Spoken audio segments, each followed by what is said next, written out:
Hello there, this is going to be just a quick video on how to adjust the spring stiffness and the dampers in CarX. So I will quickly show you the calculator I came up with after reading some articles on the subject. I just want you to pay attention to the weight of the car that I'm going to use.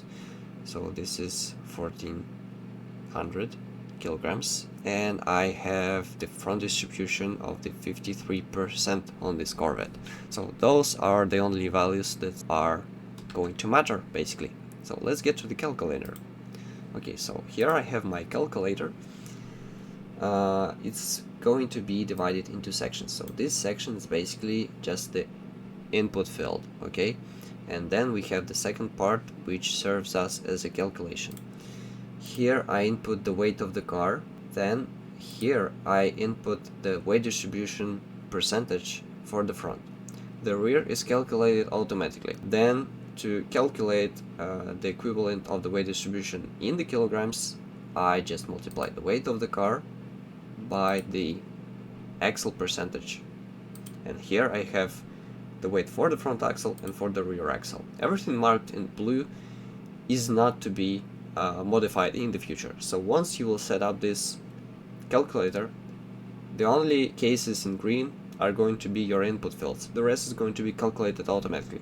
Now we need to calculate the sprung mass. What is the sprung mass? The sprung mass is the mass of your car without the wheel, basically, the wheel assembly, so the rim with the tire. As I'm making this video for the version of the game 1.7.2, the weight of the wheels between 14-inch and 17-inch is the same.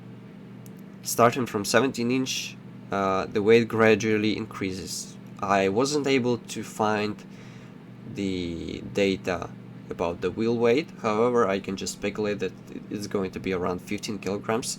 This is not going to be a huge deal, so you can just put 10-15 kilograms, which you will find in real life on the cars. Okay, so now with this weight that you input, to calculate the sprung mass is very easy. So you take the weight of the axle, you divide it by 2 because there are 2 wheels, and then from the result you subtract the weight of the wheel. So this is the formula you see now here. So the weight of the axle divided by 2 minus wheel weight. So here I have sprung mass for the front and for the rear. Then we have ride frequency. Ride frequency is basically the frequency of the oscillation of the suspension.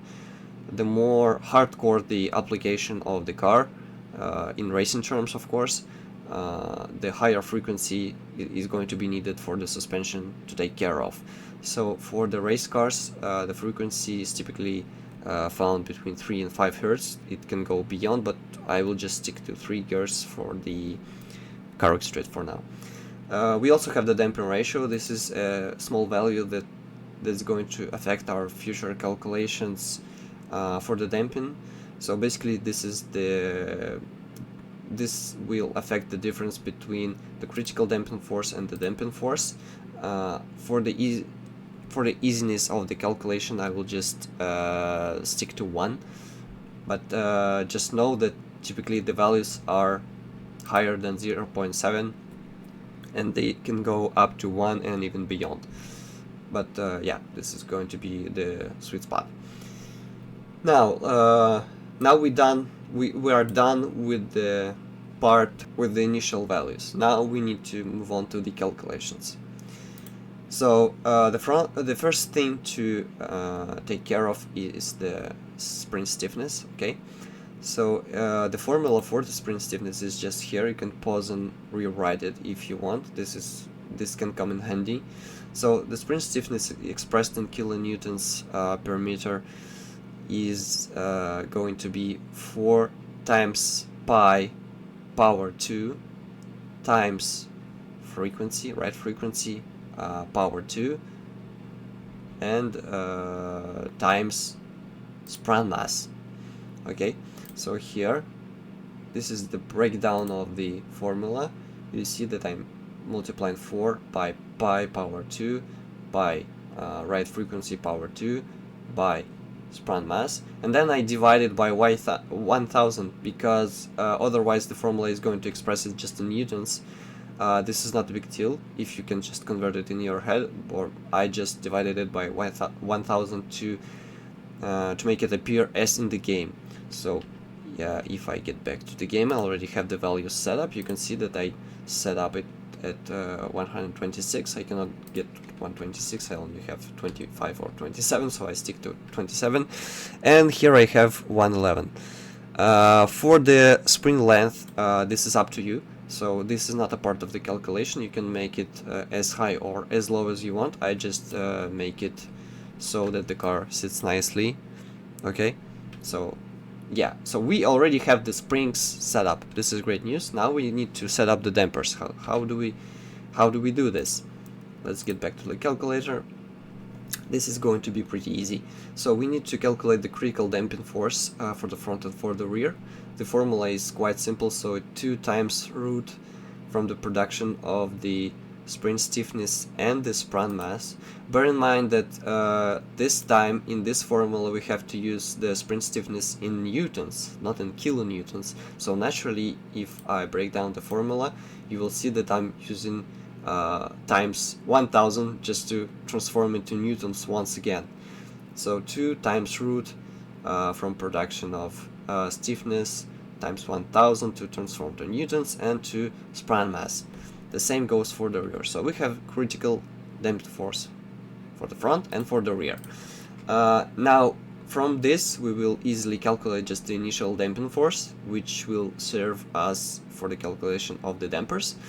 The damping ratio is going to play a role here. So for example, right now I have it set to 1, so I have the same values between the critical and the just normal damping force.